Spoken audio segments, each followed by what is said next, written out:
How would you like to get your brand and an advert for it gently teased into the earphones of 100,000 highly engaged listeners, both within this show and promoting our partnership across Acast's other hit podcasts? Well, you can. We will even get creative and make the ad for you. Contact us through producerpool.co.uk and we will tell you all about the available sponsorship offers.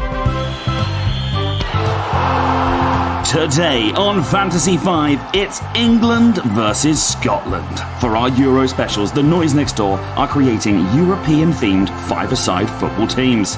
Both sides are going to be using characters from fiction, history and real life, as long as they hail from the appropriate nation. We'll also see what happens when the teams battle it out on the pitch. National pride is on the line.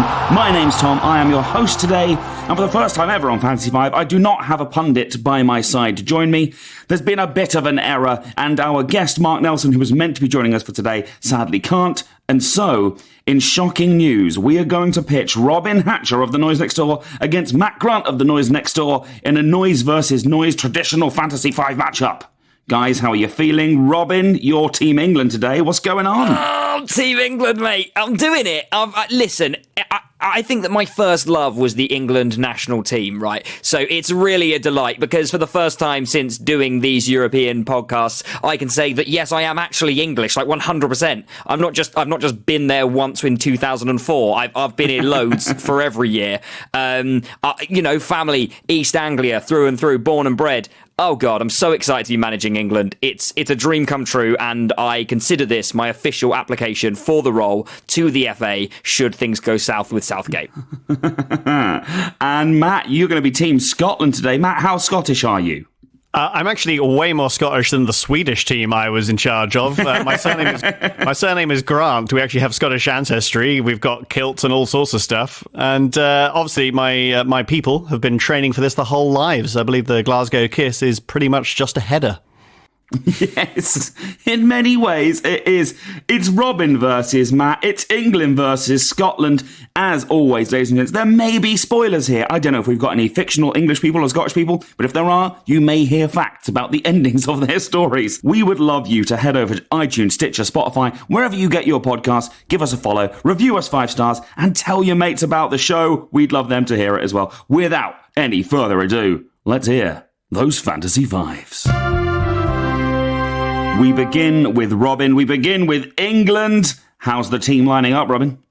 Really well, mate. Listen, it's a really strong side. I've gone for quite an attacking lineup, actually, which is unusual. But I think, generally speaking, if you look through history in English people, we tend to be villains. We've not been historically great. We're not being massively great currently. If you look at the political sphere, and in fiction, generally, if you have an English accent, you're a bit of a dickhead, aren't you? So I've got quite an aggressive, quite a villainous team, but I'm okay with it. I think I'm going to start, before we even get into the players, I'm going to start with my home stadium, because I am the home team today, and so the home stadium is just my back garden. Actually, here in Brighton is my home stadium.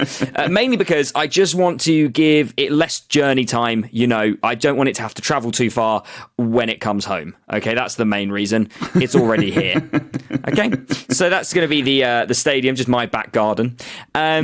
And do you know what? Let's start up front. I'm going to start with my strikers. I've got 2 strikers, quite an attacking lineup. 2 strikers. Then I've got a playmaker.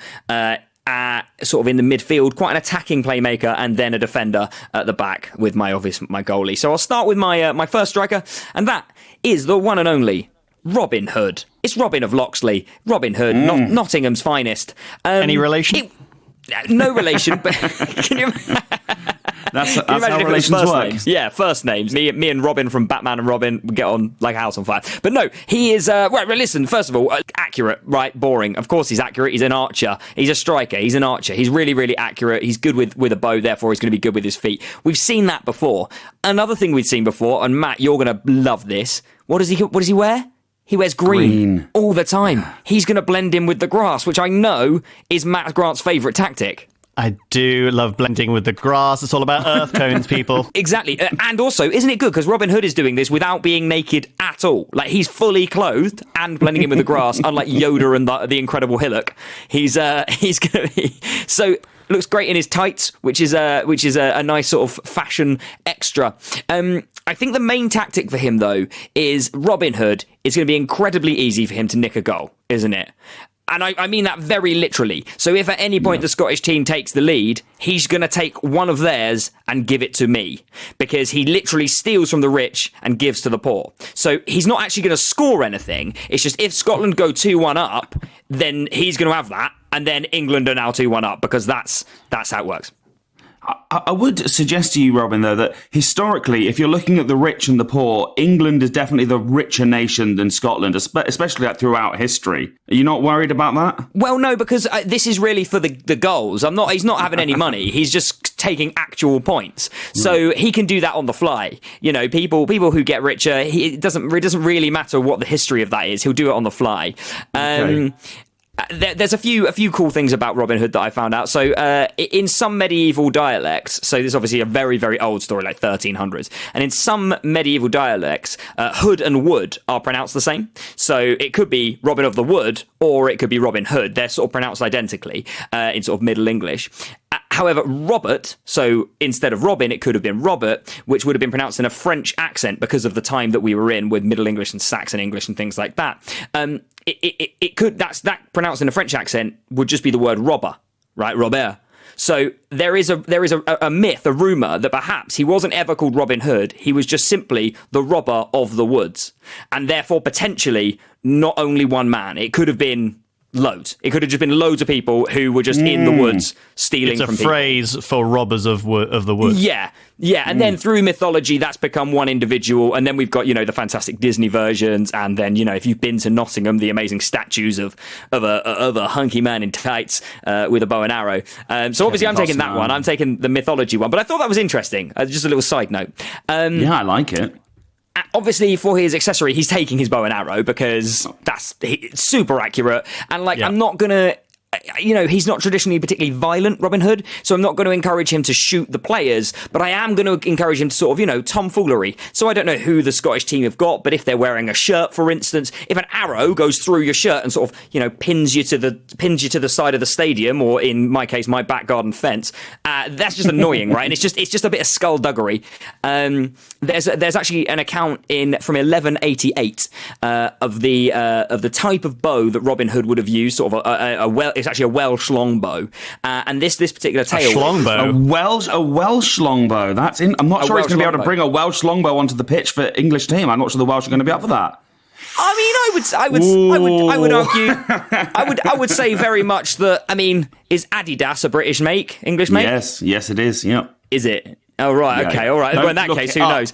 Don't look it up. So basically, but this story from 1188 tells of an oak door, apparently the width of a man's palm, that got penetrated by one of the arrows from these bows. That's how powerful they were. So I just think that's a hell of an accessory, isn't it? So Robin Hood, my striker. I just don't think you can argue with it. Penetrative. Strong penetration already from Robin's team. All right, I mean, he feels like an excellent choice for striker, even though you did explicitly point out he wasn't going to score any goals himself. He was just going to steal others. He's going to nick them. He's going to nick. That was a phrase. I mean, no, that's what you said. It's the tactic. No, I didn't. Who's next up, Robin? No, I definitely said. Replay the tape.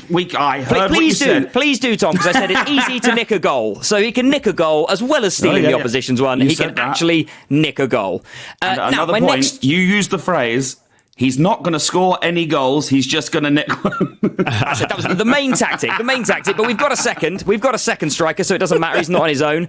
And that second striker, another giant, a giant of English history, is Henry VIII. It's Henry VIII. Yeah. Now, before anybody gets moany about him being fat, right? He lived a very, very long life, right? But at the prime of his life, he was a 6'2" man with a 32-inch waist, right? This was true until he was 42. And when he was 42, he got a terrible jousting injury, and it went ulcerous and really, really stopped him from moving. And, and this is so good. In 4 years from after this happens, that happened at 42. So by the time he was 46, he went from a 32-inch waist to a 52-inch waist.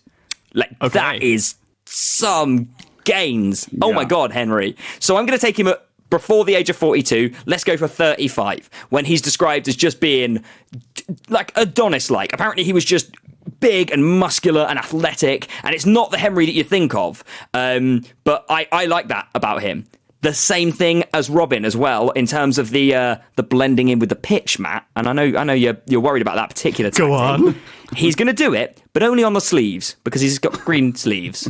So just hands on the floor, and then and you won't see that he's got arms. And you'll think, look at this little 6'2" worm man. And then suddenly, bang, he's up and he's off. That would surprise me. Yeah, of course, Henry has already a club team in Fantasy 5. He was playing for Kings and Queens, so this is now his national team, jumping ship to his national duties as an Englishman. Yeah, I'm also going to say that Henry is my captain. I just think he's the spoilers for my coming up team, but he is the only member of royalty I've chosen. I don't because of this. I just don't think that they play nicely together. If you've got multiple kings, multiple queens, they're fine at the club level, but you don't want to see multiple kings on a national team. I think so. Yeah, so he's going to be my striker. He's tenacious. This is another thing I love about Henry. I mean, he created an entirely new religion just so he could divorce and have sex with somebody new. So he's driven. Some would say entitled, but I'm saying driven. And that's going to be part of his charm. I also think he's going to be great for the fans because I'm choosing him as a younger man. And in 1515. Henry VIII was described, and I quote, this is his grandfather who said this, right? He was described as the handsomest potentate I have ever set eyes on. Later, he became an Adonis with an extremely fine calf on his leg. So the granddad was just like, shit, this guy's got some good calves. Yeah. Look at Henry's really calves. Sounded like he fancied his grandson a little bit, didn't it? Little bit, but listen, this is 1500 England royalty. Of course they did. Of course they did, Tom. Simpler times. So that calf, that's part of the reason he's on the team, just good at kicking. He comes with certainly 4 fan sort of cheerleaders with him. His wives are all going to come and sort of support from the sidelines. Only 4 of them, obviously. 2 couldn't make it. Yeah. I mean, do you think any of them would support him? I don't know. Maybe the last one. Yeah. All right. Maybe. Because she outlived him, didn't she? She did, yeah. So, I feel like she'd be like, well, who was the last one? Catherine Parr was the last one. Catherine Parr. Yeah. I think Catherine Parr would be there. Because of that, because she's not had enough of him. She's not sick of him like the others. But I don't know if the others will turn up. Anne Boleyn's not. She's not going to be there, is she? She would. Jane Seymour. She died whilst married to him. Just after childbirth. So she's still. The story goes is that she was the one that really loved him. Okay. So she might be there if ghosts are okay. Yeah, she can come. She can come. Just quick side note, actually, weirdly, about Henry VIII. For those of you listening who know that Tom Horton, who is a great stand-up comedian, used to be in The Noise Next Door, and he lives in the Tower of London. That's his actual home. Look at all of his social media. If you need any explanation of that, check out his social media. But one story is, I was around his house a while ago having a cup of tea from a mug, and on that mug was a picture of Anne Boleyn with a few facts about Anne Boleyn. And as I was sipping my tea, Tom went, you see over there? And I was just looking out on the courtyard, and I was like, yeah. He's like, that's where she was killed. I was like, oh, it's a bit much, isn't it? It's too soon. Yeah. Bit on the nose. But there you go. So those are my 2 strikers, my strike force. We've got Robin Hood and Henry VIII. Coming back now to my attacking playmaker. I think this is a great shout. I'm going for Margaret Thatcher. Margaret Thatcher, my attacking playmaker.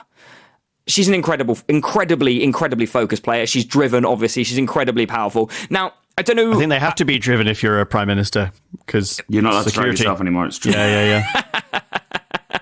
I don't know. I don't know about her politics aside. Okay, I'm picking her for a footballing prowess. I don't know if I agree with her politics. I'm just going to say that outright. But let's say that she's a good footballer. And there's a few stories from her life that make her good for this. Right. The first one is: did you know that she lost her first 2 elections? Got utterly defeated in her first 2 elections. And then managed to bounce back to become the first female Prime Minister of the UK. I think that's pretty cool. That shows a resilience, a willingness to keep going, bouncing back. It makes me hopeful if she gets injured that she's going to be back. She's going to be absolutely fine. She's not going to take any defeats earlier in the season to heart. I think she'd be a really, really good shout there. in 1984 as well in Brighton, which is quite close to the home stadium, so I hope there's no traumatic memories here, because she survived the bombing.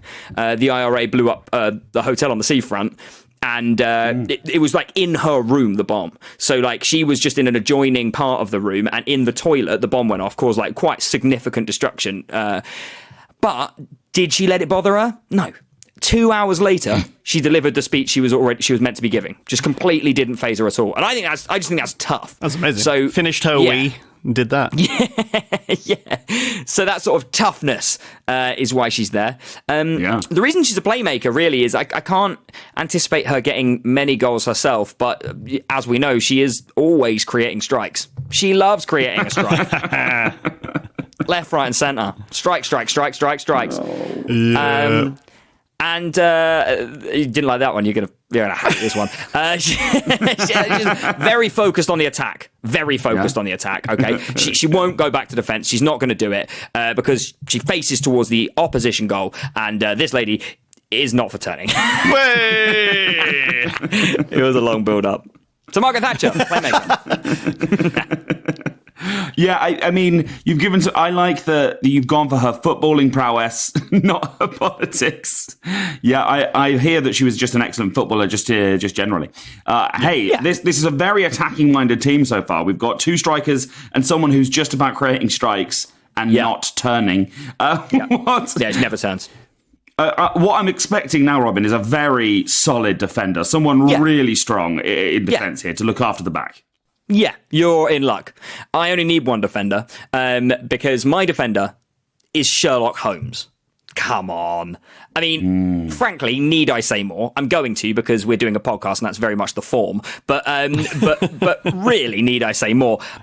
The reason he's in defence is he defends the rule of law in London, okay? He's not doing this for free. You have got to pay him, but that's all right because he's got a great club team over at Opium Athletic, and he gets paid really well over there.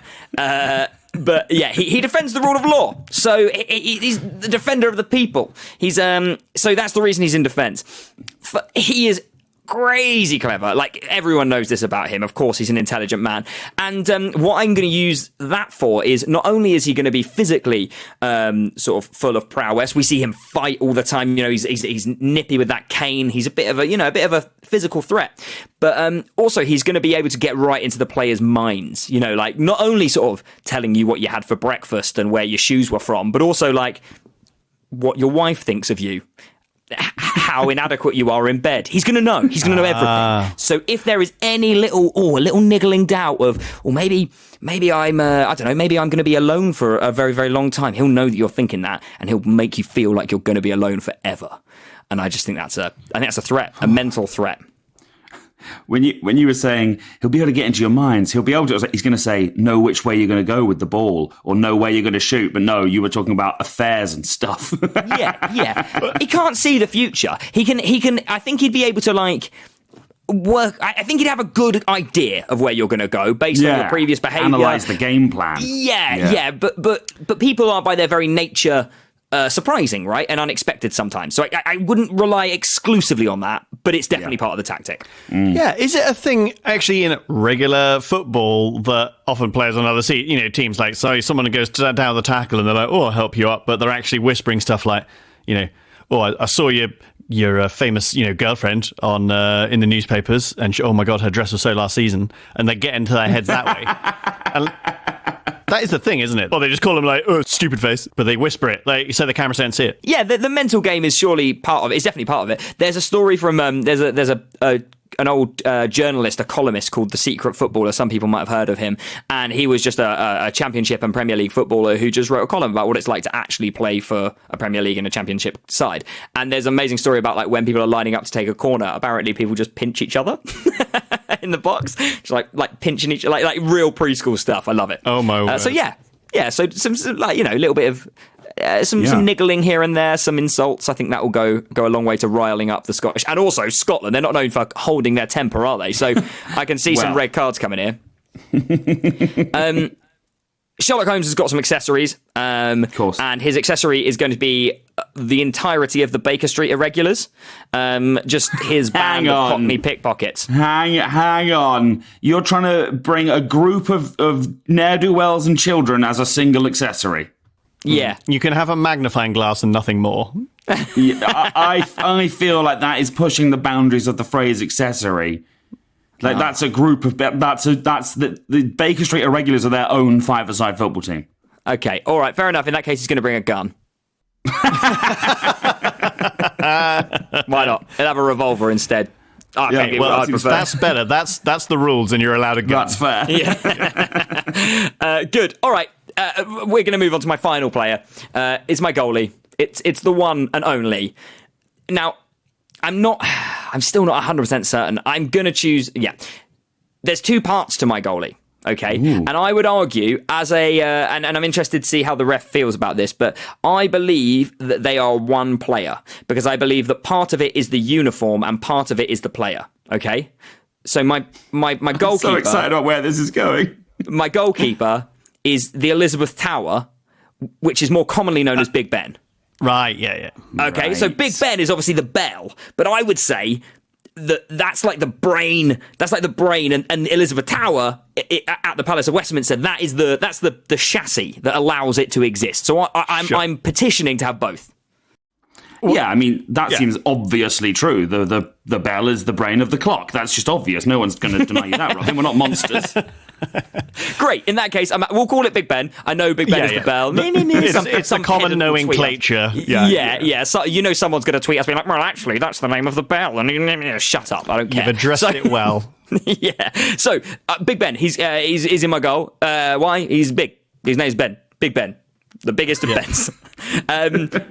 Listen, the things we know about Big Ben, incredibly safe hands. He's a clock. He's got incredibly safe hands. Yeah.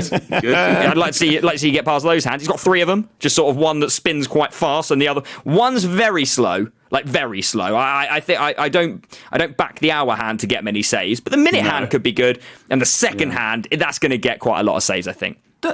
Does the Big Ben clock have a second hand? I'm going to install one. I'm going to install one beforehand. But I tell you what I'm going to do. I'm going to loosen the nuts of the clock hands a little bit, so they're a bit loosey goosey, so that he can fling them around a bit more than he normally would. Okay. Yeah. He's very reliable and incredibly experienced. I mean, he's very old, right? He's been going for a long time. We don't even need to worry about his size. Obviously, I've covered that he's very, very big. I imagine he'd be incredibly punctual. And if he was late for any reason, you could really have a go at him because it's very obvious when you should be here.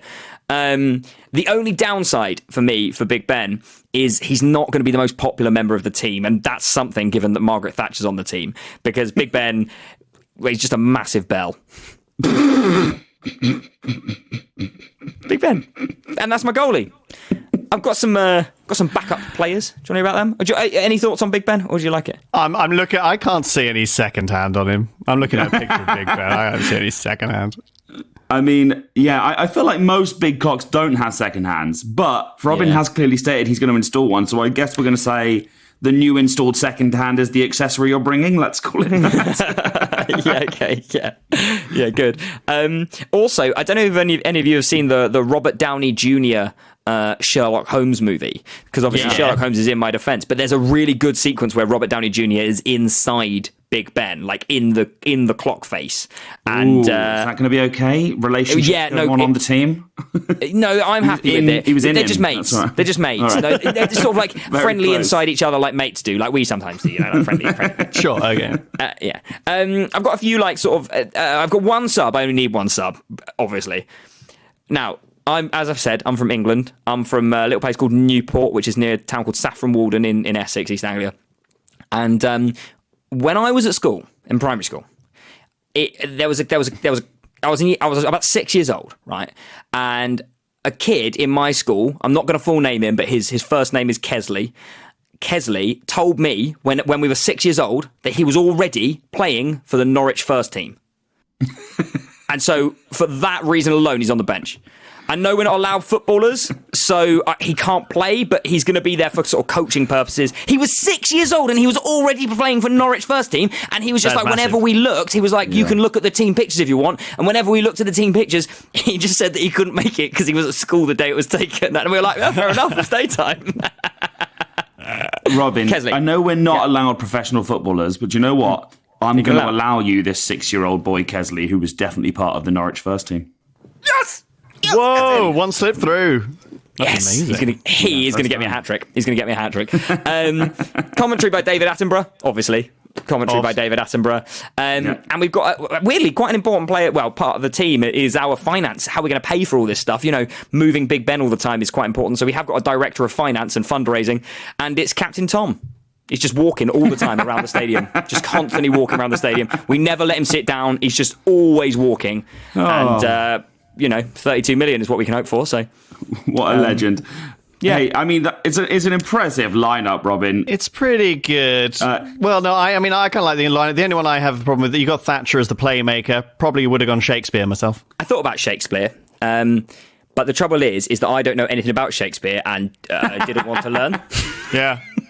Oh, I would have only had him for that joke. So yeah, playmaker. I'm really embarrassed. I wasn't there at all. I was just like, oh no. I feel good about that team. All right. Yeah, shit. I'm gonna lose now. After that, Robin, remind us of your Fantasy 5. I've got Robin Hood and Henry VIII up front. I've got Margaret Thatcher as a playmaker. I've got Sherlock Holmes in defence, and in goal is Big Ben with Kesley. Oh, I've full named him. Kesley the bench. 6-year-old Kesley on the bench. Oh my gosh. Goodness, there we go. England's team. I'm sure you were all expecting to see Kesley in there when we announced this podcast. Hey, tell you what, we're going to have a short break and get back with Matt's Scottish team. A podcast from producerpaul.co.uk. We are back. It's time for Matt. It's time for Scotland. What have you got, buddy? I'm going to start with my captain, and his name is Sir Sean Connery. Oh, big name. Big name. Keep going. Scotland's most successful son, or as he would say, Scotland's most successful son. He's my captain. I mean, of all of the Highlanders I could have picked, there can be only one. Welcome to the rock of the team. He can bond the team together. He's already, top of the Premier League of Extraordinary Gentlemen. Damn it. He's already the top of the Premier League of Extraordinary Gentlemen. He's got so many skills. He just points his fingers to where he wants the players to score, and they do it. That's why they call him the Goalfinger. Lightning on the pitch, thunder on the ball, untouchable in the box. Sean Connery. Right, listen, I'm going to let you have all those jokes, but I'm not letting you have the Bond jokes. Bond is very much England. He's very much England.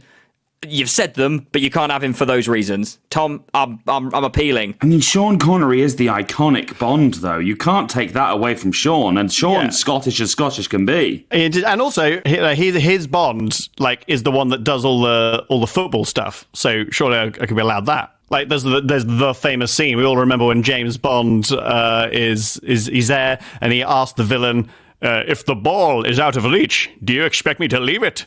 And the baddie replies, no, Mr. Bond, I expect you to dive. It's a classic bit.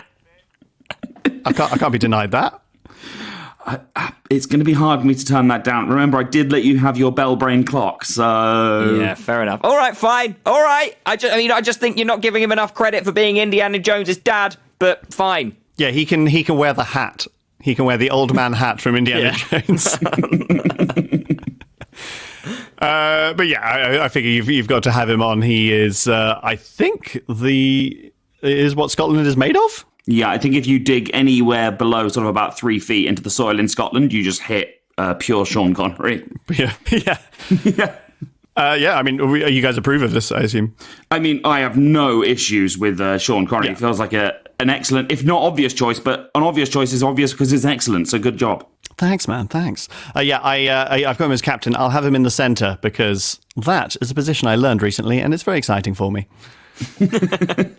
Very good. So, he's the man in charge. So we're going to have a lot of other famous Scots, obviously backing him up. In goal, I'm going to have Fat Bastard. Oh, yeah. Austin may power the ball, but in goal, Fat Bastards is out. So, yeah.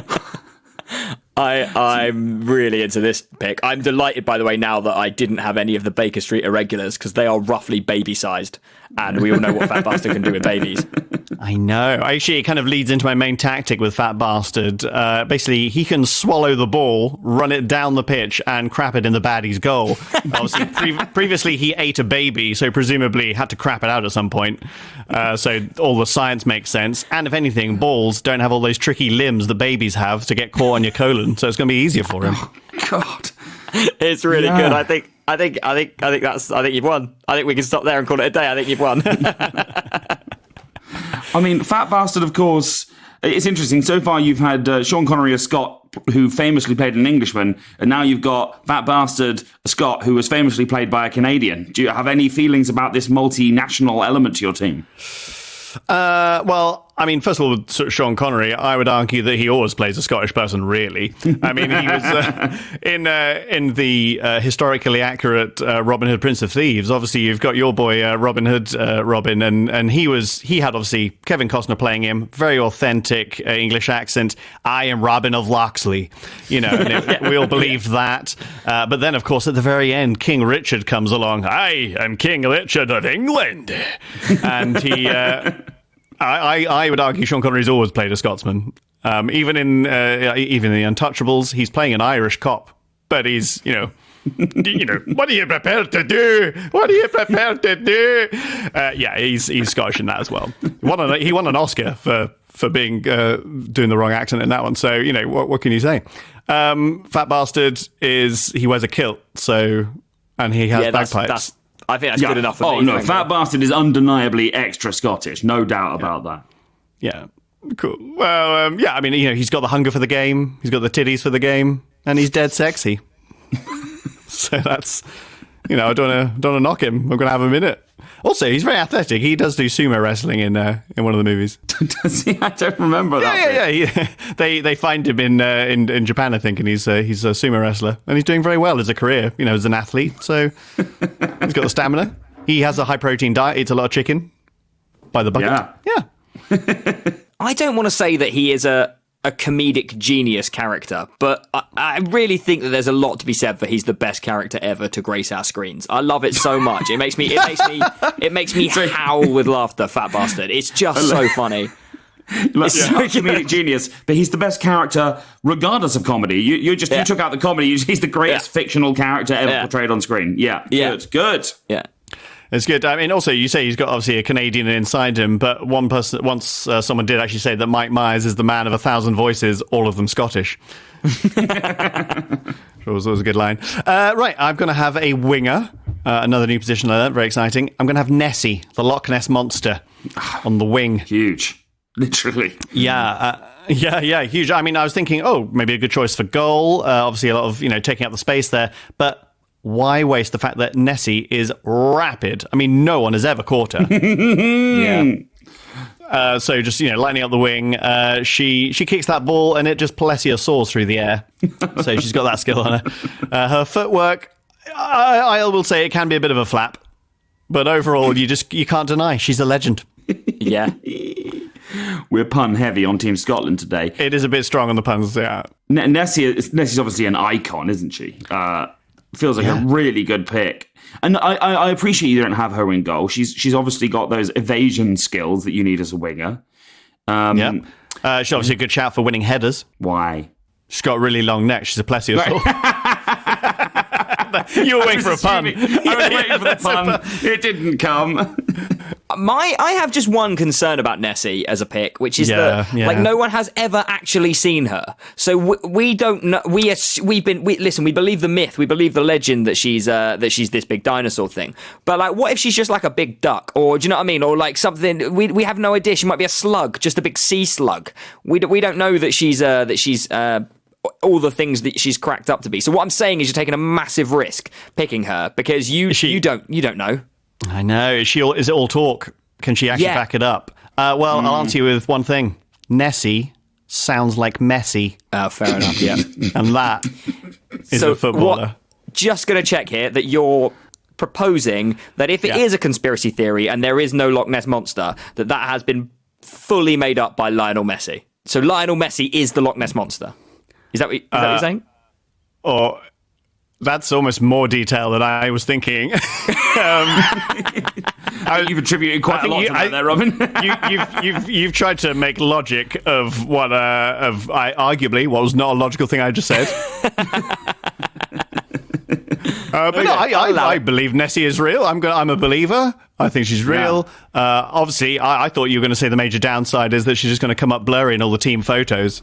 That was genuinely the only downside I thought of for the whole pick. So she looks weirdly like a log in this one. Yeah. How does she get away with? How does she do on sort of away fixtures? Obviously, my garden is not. It's not got a huge amount of water in it. I've got a paddling pool. I can fill that up, and she can be in there if you want. Is that any good? Yeah, I'm gonna sort of ask to require, just as part of her sort of her need. Yeah, could we have a little splash person on side a pitch for a little bucket? Okay. Just sort of tossing the paddling pool of splashiness. Like when a whale beats. Just some sprinklers. Yeah. Okay. Yeah. Like the end of Free Willy. Yeah, just keep it wet, and then we can all just enjoy the game. Yeah, I mean, like you say, she's a legend. Yeah, absolutely legend. Now, I'm so glad you guys aren't sick of all the Scottish puns yet, because hold on as we go into my defender, Alexander Graham Bell. Some say he's a bit phony. I think he's a great call. Always gets a good reception, and he's not here just as a ringer. Always remains engaged and can hold up the line for ages. Fantastic receiver. Does have a few hang-ups, but always makes strong connections. I thank you. I bow upon the podcast. That was consistent as well. That was, what was that, 8 on the bounce there, Matt? 9. Robin, you've got to worry about that. Alexander Graham, if you don't know, he invented the telephone. Yeah. Should have maybe opened with that fact. People just listening going, well, I don't know what this guy did. Is that why we say I'll give you a bell? Yeah. Oh, Jesus, what a man. I mean, Alexander Graham Bell, in defence there, obviously you just gave a lot of good reasons there. I don't want to push you for any more true facts about Alexander Graham Bell. I feel like a lot of your research time went on 9 puns, but have you got any other reasons that he's a great defender? Right, yeah. I mean, yeah, if you kind of look into the history of him and everything that he did in his life, then yeah, you would have done more research than I did. I looked up words to do with telephones and made up puns on them. I assume he was he a physically fit chap? I think he was rather sort of a senior bearded gentleman. All his life he was always an old bearded man. I mean, he lived to quite old, considering. So apparently, Wikipedia tells me he died at the age of 75 in 1922, and that's pretty good going. That's great odds, yeah. Yeah. So clearly, fairly healthy. And we know he was inventive. He, good communication with the rest of the team. So yeah, I think he's a great pick, and I applaud your 9 non-stop puns. Thanks, man. Thanks. I'm looking at some fascinating facts about him, and I mean, I haven't found them yet, but there are loads of facts for sure. So that brings me. So that's my defender. Finally, in the midfield, right in the middle of all the action there, I'm going to have a man in a kilt doing cartwheels. The tactic, of course, being distraction. I mean, the human body, sure, it's a beautiful thing, but there is a reason why windmills aren't made of skin. And just nobody wants to see that. So the idea, this guy in a kilt doing cartwheels, it's going to sound like a ham radio, that's for sure. Oh, that's what a ham radio... Anyway, like a ham telephone. But yeah, he's going to be doing that. Your English team, Robin, are all going to be, well, I would say wanting to sort of close their eyes and not look at such a thing. There's always a danger you're going to run into it, though, isn't there? If you've got your eyes closed. So they're just going to be running the other way. Also, if the distraction fails, then incredible tackle. I was actually trying to stay clear of the puns on this one. They're a bit cheap. Oh. Yeah. It's a bit of a hack way to go in it, but okay, I'll like that one. Yeah. Much better just to talk about a flesh windmill. Yeah, a distracting tactic indeed. Are you at all concerned that on your lineup so far you've got a goalkeeper, a defender, and then what is essentially 3 midfielders? Oh, is that what I've done? Is a winger? Well, a winger's sort of a side attacker, I suppose you could say. Yeah. Oh, and a centre and a midfield. Is that? Oh my god. Yeah, you could have a centre midfield, you could have a centre forward. Right. If you'd read the PDF we sent you, Matt, look, basically, who's going to be your goal-scoring threat? Is it man in a kilt? Is it Sean Connery? Or is it Nessie? Who's your big top goal scorer? That's what I need to hear from you. It's going to be the Loch Ness Monster. It's got 4 flaps, which I think means he's allowed to use all of them to kick. That's 2 times the chances of a regular footballer. Quick math there. Yeah. So, no handball possibility with Nessie, which is obviously good. It's off the cards. Yeah. I mean, that's my main, my top picks. I was thinking, now here's a theory about having a man who's doing cartwheels in a kilt. Obviously, it's a bit of a shock tactic, but do you get used to it too early? Maybe the tactic should be first half, man in a kilt, and on a slightly gusty day. And so there's that and so there's almost the fear of seeing into the eye of the storm. And then second half, cartwheels. Otherwise, you just get used to a thing like that, wouldn't you? You just like, I've seen it now. It's That's definitely how I feel when I see my own junk. Like, the first time I saw it, I was like, oh, God, what's that? But now I'm so used to it, it just doesn't even faze me anymore. Exactly. It's like Jaws. Like, if you saw Robin's junk at the beginning of a movie, you'd be like, but then, by the end, you need to... By the end, you'd be like, that looks kind of friendly. I'd be friends with that. Yeah, I think it looks fake. You can see the animatronics clearly. Yeah. Yeah, that's very much like Robin's penis. Yeah. Apparently, when they were making that Robin's penis movie, it took a lot to try and get that thing to work. Like, there were massive delays. Just didn't massive delays. Yeah. Well, they just tried to hide it by the end. The delays were as big as the penis. 160 grams of penis. A little side note for listeners: we spent this weekend gigging, and one of the things we did in the car was Google how much the average human male penis weighs. It was 160. Tell them, Robin. There you go, 160 grams. What's that? How, that is lighter than a hamster. Lighter than a hamster. Yeah, it is. It's about the same weight as it. About the same weight as we reckon a billiard ball, but I definitely don't think my penis weighs the same as a billiard ball. I feel like a billiard ball is heavier than a hamster. This is all over the place, and importantly, not the topic of this podcast. Matt, do you have any subs or any backroom staff that we should know about? Yeah, I've got a few. I've got a last-minute sub as a haggis, because if anyone can stomach the nerves, it's them. I obviously have Mary Queen of Scots. I mean, she would have been picked, but the weather is actually quite good right now in Robin's garden, and there was a chance that she would just reign for a really long time. There's Robert Burns, but he'll be seeking medical help because it really shouldn't burn. And the kidney stones will be provided by Iron Brew. Finally, those are my players. And I suppose I do have the coach, which is a megabus. It's because it's going to take you all the way. Matt, remind us of your Fantasy 5. Who've you got? I have Sean Connery, Fat Bastard, Nessie, Alexander Graham Bell, and a man in a kilt doing cartwheels. Ladies and gentlemen, it's all over. We've got to now find out how our managers feel about the lineups. You've both heard what the others got to offer. Robin, that Scottish team, are you worried? Are you confident? Where are you at?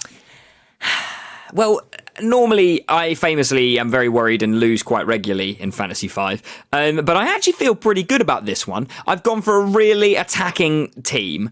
And I've got some big names, some big names. Matt's, I'm not really that worried about Nessie. I just think that she's not in her natural environment. It's like trying to make, a striker playing goal. You're not using the skills to the best of her advantage because my garden is very dry. And I'm not worried about Naked Willy Man because on my team, well, most of them have willies, and the one who doesn't have a willy is a mother to twins, and so has definitely seen a willy at least once. So I'm not too worried in that sense. I'm a little bit worried about Sean Connery. He'd probably be my biggest threat, I think, but outside of that, I'm not too worried. I feel good. I think I predict a 2-0 win. It's coming home. All right, a confident England and Matt, Scotland. How's the team talk going just pre-match? What are you telling your team? Are you feeling good? What are you prepared to do? What are you prepared to do?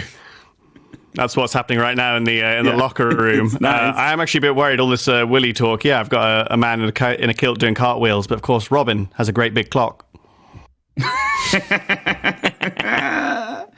Well, you've heard their thoughts. Now let's hear a match. It's time for kickoff. Welcome to Robins Garden Stadium. We've got a capacity crowd of 9, most of whom are perched on the little wall that technically belongs next door. Margaret Thatcher is interacting with all of the fans on her way into the stadium, but only the ones over the age of 18. Yeah, she really has no time for the minors. And we're off. Henry VIII with a back pass to Margaret Thatcher, who immediately wants to stop play. She thinks the ball is too big. Yes, it seems she will now spend a lot of time trying to reverse the high inflation. Robin Hood has seen one of his merry men in the crowd and shouts over to him. The whole Scottish team have abandoned the pitch to go over and see Robin's friend. How bizarre. Why's that happened? Oh, I see. They heard the word friar and they just assumed it was dinner time. Friar Tuck is looking bewildered. But Robin Hood's looking delighted. He pounces on the ball, sends a shot fizzing into the open net. Yep. Oh, no surprises. Goalkeeper Fat Bastard was first in the queue for the Friar. It's 1-0 England. Nessie is lumbering up the pitch now. That's not Nessie. No, that's just a shadow on the pitch. No, actually, I think it looks kind of like some driftwood and maybe a rubber pipe or something. The ambiguous shape passes to Connery, who pauses. Oh, what's he doing? He seems convinced that a molehill in Robin's garden is actually a secret underground volcano lair. Sherlock takes advantage of the distraction and intercepts. Let's go over to David Attenborough at pitchside for some insight into Nessie's game. David. Here we have the Loch Ness Monster, one of Scotland's largest sea creatures, making incredible strides down the left of the pitch. Beautiful, majestic, and ready to score a screamer. But for now, we wait. Thanks, David. Like caramel dripping into my ears. What a man, what a voice. Henry VIII in possession. Nessie slides in with the tackle. It was a big slide and has actually torn up the halfway line. Now, the line's all messy. Oh dear. Oh, a shot on goal here from Holmes, but Fat Bastard has saved it. Oh, I can't tell if that made him nervous or actually fully crap himself. Connery is there to investigate. Yes, he says he's shaken, not turd. It's a corner for Scotland here. Lining up the cross, of course, Sean Connery. He whips it into the middle, and Big Ben somehow times his jump all wrong. It's fallen to Nessie, who really sticks out her neck, and... Oh, she nods it down into the English goal. 1-1. Nessie not quite showing as much pace as the team were hoping for here. Yeah, it's almost as if water-based animals don't fare too well on land. Just sort of looks like a beached whale. Actually, that is just Fat Bastard who's fallen over trying to get into the pitchside creche. Half-time now, and it's all level at the break. Here's cups of tea for the English. And full bottles of Buckfast for the Scots. The Scots are full of caffeinated tonic wine and begin with a surge of overconfidence. Alexander Graham Bell to Connery, to man in a kilt, back to Connery. Connery ignores Nessie in space in the box. He's got to shoot from range. He'll never score from there. Big Ben is blinded by a glittering barrage of flashes as tourists climb over Robin's back fence to take the clock's picture. It's in. I'll never say never again. Well, I never. You said never. It's 2-1 to Scotland. Well, what is going on here? Robin Hood is climbing up the scoreboard. He's making his way over to that 2-1 scoreline. He's trying to switch the scorecards, robbing the rich and giving to the... Oh dear! He's been hit by a metal detector?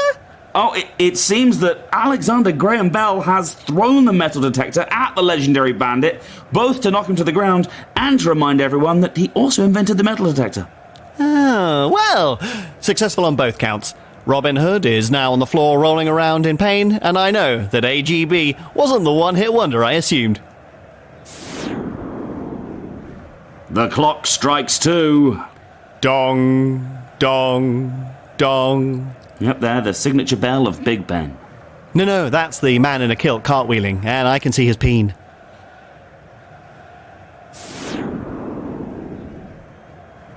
Well, Robin Hood is still down by the scoreboard, and England are now subbing him off, bringing on super sub Kesley. He comes onto the pitch, and the crowd go wild for the Wonder Kid. So exciting to be here to see history being made. Henry VIII immediately passes to Kesley. We are expecting big things here. He is immediately dispossessed. Oh, well, that's not following the script at all, is it? No, it looks like he's crying a bit. What? And now he's offering Sean Connery to come and see his tree housed while insisting that his dad could beat up Sean's dad any day. Is there any chance that this 6-year-old lied and isn't actually a Premier League standard footballer after all? Astonishingly, it looks like maybe that's exactly what's happened. Yeah, now he's pretending to be Thunderbird too. What a dweeb. Sherlock Holmes is using his immense intelligence and deductive reasoning to try and find a weakness in the man in a kilt doing cartwheels. Ah, yes, he looks like he's found it as he fires his totally legal gun at the exposed peen. Oh, it's like a firecracker went off in a haggis. There's nothing left. Oh, the man in a kilt has gone straight to Connery's private medical team to see if the peen can be saved. The nurse says maybe, and the doctor, no. Well, there's the final whistle. It's 2-1 to the Scots, and we said peen way too many times. Back to the studio. What a game, the final of our Euro specials, and it's a win for Scotland, 2-1 against the odds. Robin, you led England to a loss. How do you feel? It's gone away, it's gone away, it's gone away. That's how I feel. Sad. Matt, how are you feeling? Hey, I mean, for a team of people who, we've walked away with one less peen than we started with.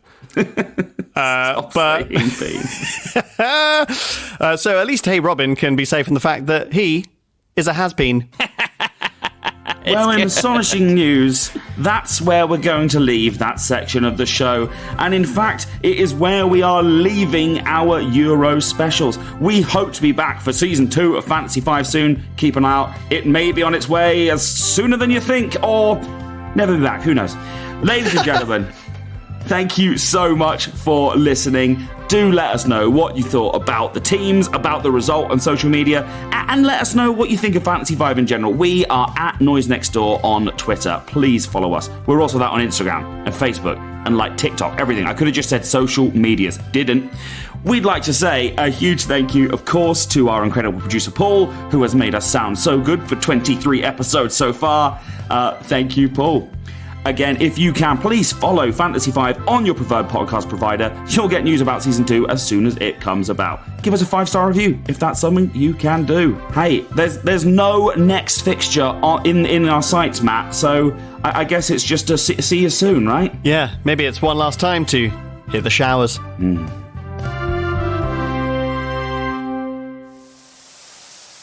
Hey, Sean Connery, what's a specialised American police unit called? SWAT. Oh, I said, what's a specialised American police unit called? SWAT is a specialized American police unit. Yeah, that's what I'm asking. Oh, boy. Whap, whap.